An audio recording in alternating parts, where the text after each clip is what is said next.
Sarah, 22 ans, était connue dans son quartier comme une fille prieuse. Toujours à l'église, toujours à genoux, toujours la Bible à la main. Elle conseillait les jeunes, chantait dans la chorale. Elle rêvait d'un mariage pur, béni de Dieu. Mais derrière ses prières sincères, elle cachait un manque, celui de ses parents alors, quand elle rencontra Mathias, elle crut que c'était une réponse divine. Sans savoir qu'elle va bientôt vivre l'enfer sur terre. Mathias était différent des hommes que Sarah avait rencontrés. Grand, élégant, avec des yeux sombres qui semblaient lire dans l'âme, il dégageait une aura de mystère. Sa voix, douce et grave, apaisait quiconque l'écoutait. À l'église, il se tenait toujours à l'écart, priant avec une ferveur qui impressionnait. Sarah, 22 ans, n'avait jamais ressenti un tel trouble. Quand il s'approche d'elle un dimanche après le culte, elle sentit son cœur battre plus fort. Il lui sourit et dit, « Dieu m'a montré ton visage dans un rêve. Tu es spéciale, Sarah. » Elle rougit, flattée. Mathias parlait avec une assurance tranquille, comme s'il connaissait les desseins divins. Il citait des versets bibliques avec aisance, mêlant spiritualité et charme. Pour Sarah, qui avait grandi sans père et avec une mère distante, ces mots étaient comme une caresse. Elle se sentit vue, aimée, choisie. Mathias lui promet une relation pure, guidée par la foi. Pas avant le mariage, ma bien-aimée, répétait-il quand elle évoquait l'avenir. Cette tenue renforçait sa confiance. Il respectait ses valeurs, ses croyances. Ils commencèrent à se voir souvent. Mathias venait chez elle avec des fleurs, priait avec elle, l'écoutait parler de ses blessures. Il semblait parfait. Pourtant, parfois, Sarah remarquait des détails étranges. Ses yeux devenaient froids quand elle posait trop de questions. Il évitait de parler de son passé, disant « Dieu m'a donné une nouvelle vie ». Elle chassait ses doutes, se reprochant de ne pas assez faire confiance. Un soir, Mathias propose une retraite spirituelle à deux, un jeûne pour se rapprocher de Dieu. Sarah, émue par son dévouement, accepte sans hésiter. Ils se retrouvèrent dans une petite maison isolée, loin du quartier. Mathias prépare une bougie, un autel improvisé, et une coupe d'eau qu'il appelle « sanctifiée ». « Bois, Sarah, cela purifiera ton âme », murmura-t-il. Elle obéit, confiante, sans se méfier. L'eau avait un goût étrange, mais elle ne dit rien. Quelques minutes plus tard, ses paupières devinrent lourdes, sa tête tourne. Elle s'effondra sur le sol, incapable de bouger. Quand elle se réveilla, elle était groggy, confondre. Mathias priait à voix haute, comme si rien ne s'était passé. « Tu es bénie, Sarah », dit-il sans la regarder. Elle se sent différente, mais incapable de dire pourquoi. Une honte inexplicable l'envahit.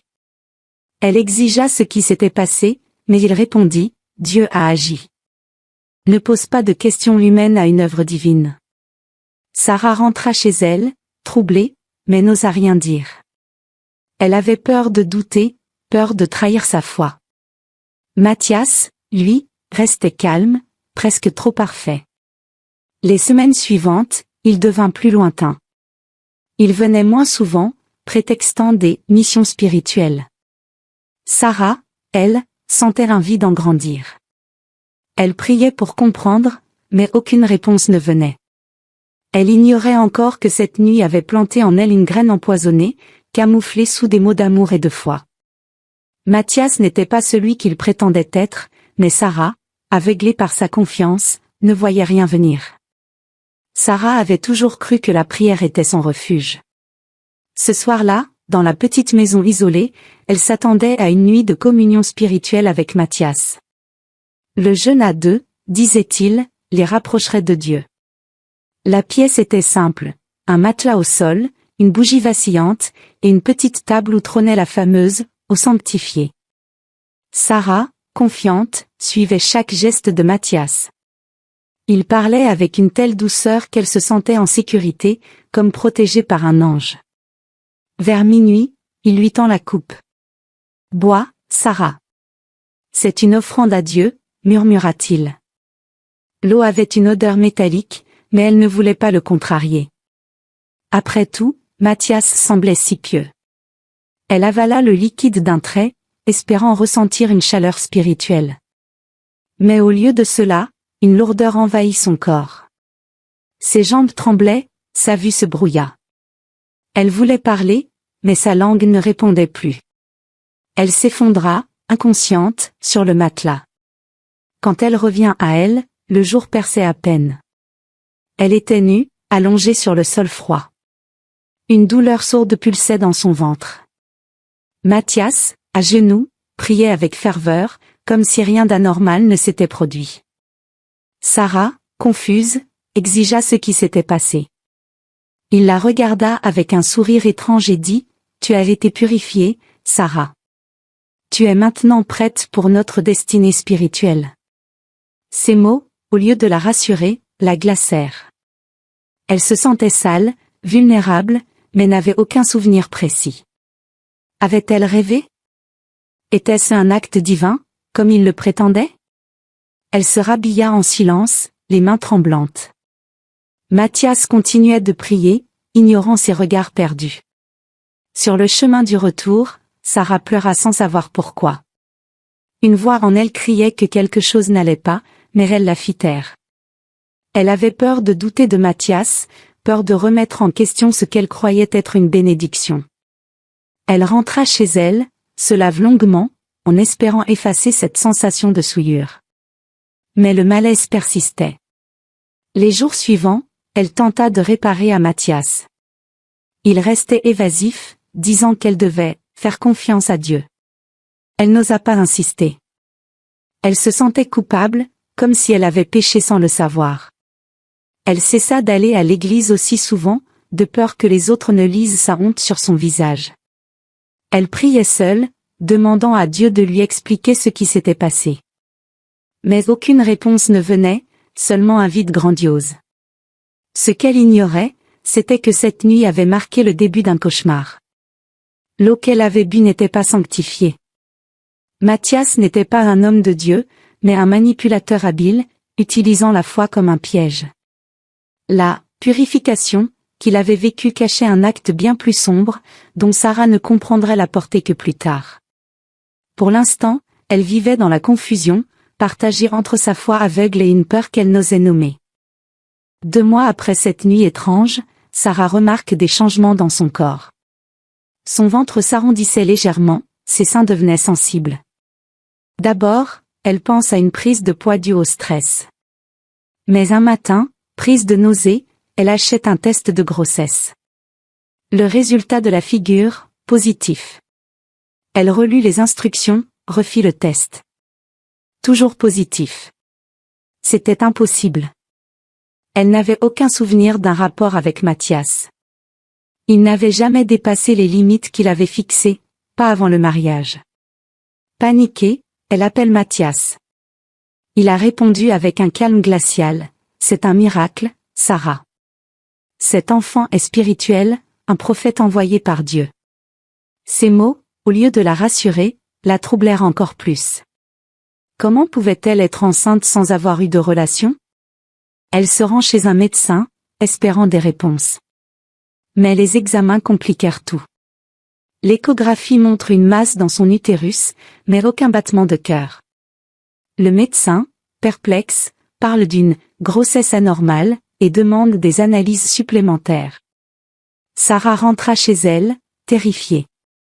La nuit, des douleurs étranges la réveillaient. Elle faisait des cauchemars où un serpent glissait sur son corps, ses yeux brillants la fixant dans l'obscurité. Elle se réveillait en sueur, le cœur battant. Elle priait, mais sa foi vacillait. Était-ce une punition divine? Avait-elle péché sans le savoir? Elle n'osait en parler à personne, de peur d'être jugée. Mathias, lui, devenait de plus en plus distant. Quand elle insistait pour comprendre, il répétait, « Fais confiance à Dieu, Sarah. Cet enfant est une bénédiction. » Mais rien dans son ventre ne présente à une bénédiction. Les douleurs s'intensifiaient, comme si quelque chose de vivant, mais pas humain, remuait en elle. Les médecins, eux, restaient sans réponse claire. Une IRM montre une forme indistincte, mais aucun fœtus identifiable. On lui parle de kyste, de tumeur, mais rien n'était sûr. Sarah commença à douter de tout, de Mathias, de sa foi, d'elle-même. Elle se sentait seule, prisonnière de son propre corps. Elle cacha son état à sa mère et à l'Église, craignant leur jugement. Mais son ventre continuait de grossir, visible sous ses vêtements amples. Les regards curieux des voisins la mettaient mal à l'aise. Elle s'isolait, passant ses journées à prier pour une explication, un signe. Mais seul le silence répondait. Un soir, en touchant son ventre, elle sent une sorte de mouvement, comme un glissement. Pas comme un bébé qui donne un coup de pied, mais quelque chose de plus sinueux, de plus froid. Elle hurla, terrifiée, et s'évanouit. À son réveil, elle appelle Mathias, mais son numéro ne fonctionnait plus. Il avait disparu. Sarah était seule face à ce mystère qui grandissait en elle, un mystère qui semblait plus surnaturel que médical. Quand la mère de Sarah découvre son ventre arrondi, sa réaction fut comme un coup de poignard. Enceinte? Et toi? Tu oses déshonorer cette maison avec une grossesse démoniaque, cria-t-elle. Sarah tenta d'expliquer qu'elle ne comprenait pas comment c'était arrivé, mais sa mère, inflexible, la coupa. Sors d'ici. Tu n'es plus ma fille. Les mots résonnèrent dans la petite maison, brisant le peu de lien qu'elles avaient. Sarah, en larmes, ramassa quelques affaires et quitta la maison familiale, le cœur lourd. L'église, où elle avait trouvé refuge toute sa vie, fut encore plus cruelle. Lors d'un culte, le pasteur la pointe du doigt devant toute la congrégation. Sarah, une Jézabel. Une fausse servante de Dieu, hurla-t-il. Les regards des fidèles, autrefois chaleureux, devinrent des flèches de mépris. On murmurait qu'elle avait séduit un homme pieux, qu'elle portait un enfant du péché. Personne ne cherche à l'écouter. Sarah baissa la tête, incapable de se défendre, et quitta l'église sous les murmures. Seule, sans famille ni communauté, elle a trouvé refuge dans une petite chambre derrière un marché. Le propriétaire, un vieil homme compatissant, lui loua l'endroit pour presque rien. La pièce était minuscule, avec un lit grinçant et une ampoule vacillante. Sarah a passé ses journées à fixer le mur, son ventre grossissant comme une malédiction. Elle n'avait plus d'argent, presque plus de nourriture. Les douleurs dans son ventre s'intensifiaient, accompagnées de cauchemars où le serpent de ses rêves semblait plus réel que jamais. Elle tente de contacter Mathias, espérant qu'il pourrait expliquer ce qui lui arrive. Mais son numéro était hors service, et personne ne savait où il était. Les voisins, curieux, posaient des questions sur son ventre. Sarah mentait, disant qu'elle attendait un bébé normal, mais elle voyait dans leurs yeux qu'ils n'y croyaient pas. Certains murmuraient des histoires de sorcellerie, d'autres évitaient son regard, comme si elle portait une maladie. La solitude est écrasante. Sarah, autrefois entourée par l'Église, se sentait comme une paria. Elle priait encore, mais ses prières étaient des cris désespérés. « Pourquoi moi, Seigneur ?» murmurait-elle dans le noir. Elle se demandait si elle avait fait quelque chose de mal, si cette grossesse était une punition. Les doutes rongeaient sa foi, mais elle s'y accrochait, car c'était tout ce qui lui restait. Un soir, une voisine, touchée par sa détresse, lui apporte un peu de nourriture. « Tiens bon, ma fille, » dit-elle doucement. Ce geste, simple mais sincère, fut la première lueur d'espoir depuis des semaines. Sarah pleura, reconnaissante, mais la peur ne la quittait pas. Son ventre, toujours plus gros, semblait abriter quelque chose d'étrange, de vivant, mais pas humain. Elle ignorait encore que ce qu'elle portait n'était pas un enfant, mais un fardeau bien plus sombre, fruit d'une manipulation qu'elle n'avait pas vue venir. Les mois passèrent, et les douleurs dans le ventre de Sarah devinrent insupportables. Une nuit, alors que la pluie battait contre la fenêtre de sa petite chambre, une contraction violente la plia en deux. Elle crie, incapable de se lever. Les voisines, alertées par ses hurlements, accourent. Une d'entre elles, une vieille femme nommée Hawa, appelle une sage-femme du quartier.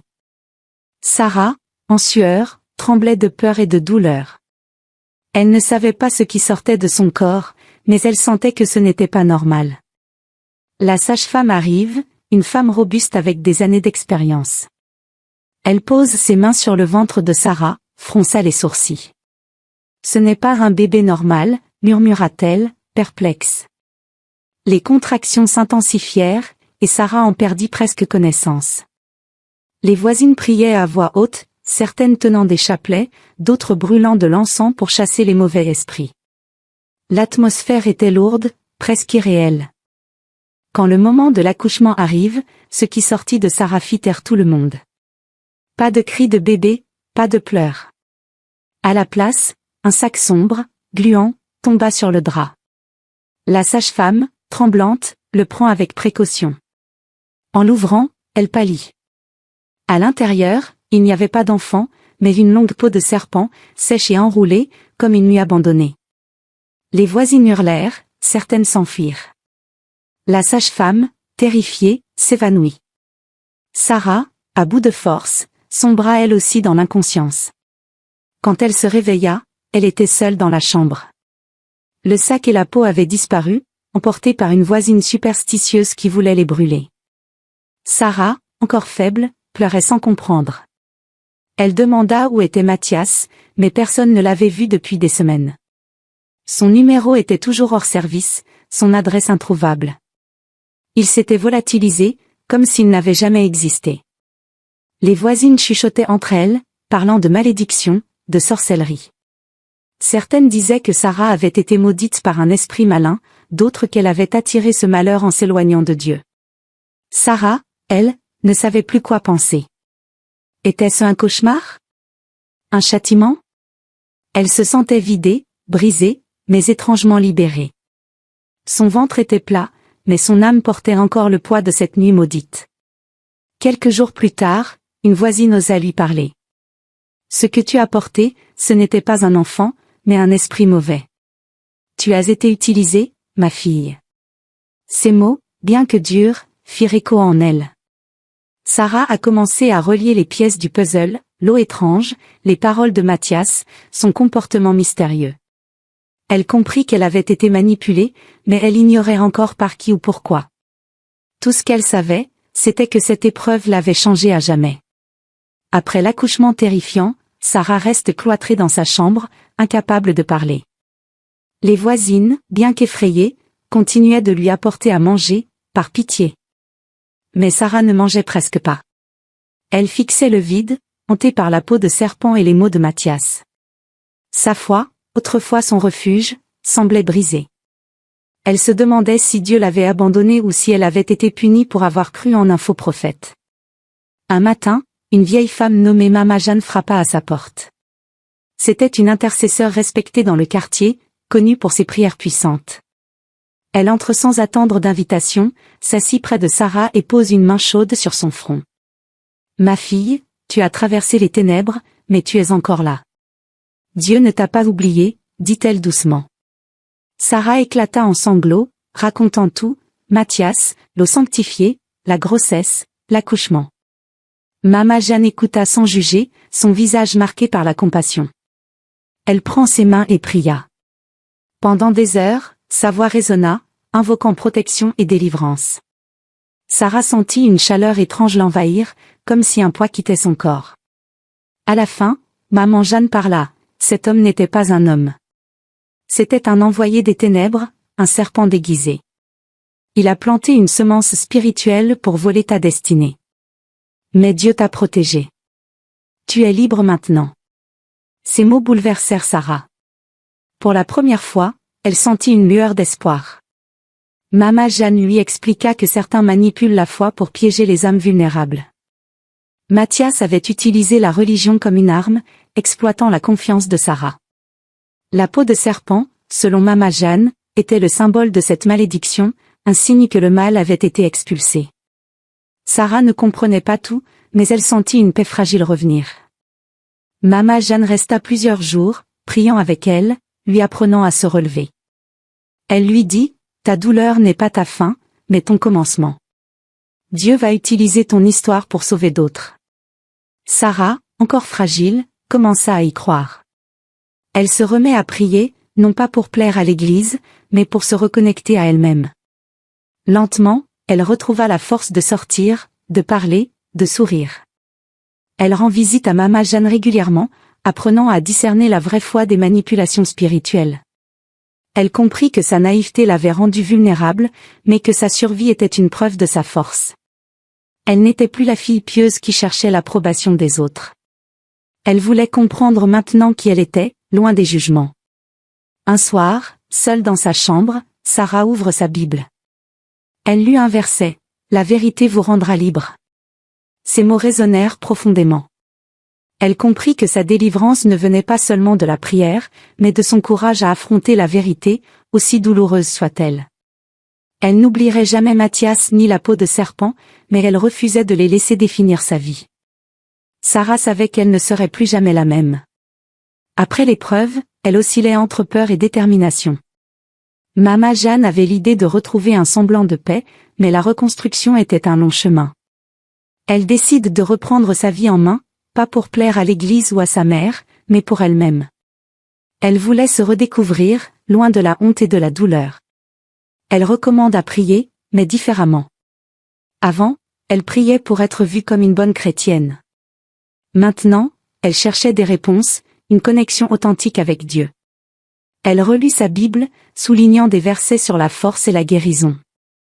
Chaque mot semblait lui parler directement, comme une main tendue dans l'obscurité. Elle passait des heures à écrire ses pensées dans un carnet, notant ses peurs, ses espoirs, ses questions. Cela l'aidait à mettre des mots sur ce qu'elle avait vécu. Un jour, elle tombe sur une annonce pour une formation de conseillère pour femmes victimes d'abus. Quelqu'un a choisi en elle s'alluma. Elle n'avait pas d'argent, mais le propriétaire de sa chambre, touché par son histoire, paya les frais d'inscription. Sarah plongea dans la formation avec sérieux. Elle apprend à reconnaître les signes de manipulation, qu'ils soient spirituels, émotionnels ou physiques. Chaque leçon faisait écho à son expérience avec Matthias. Elle comprit que son histoire n'était pas unique, beaucoup de femmes avaient été brisées par des abus déguisés en amour ou en foi. Après avoir obtenu son diplôme, Sarah décide de transformer sa douleur en action. Elle a fondé une association, les Femmes Ressuscitées, pour aider les victimes d'abus spirituels et sexuels. Au début, elle n'avait qu'une petite table dans un centre communautaire et quelques brochures. Mais sa sincérité attirait les gens.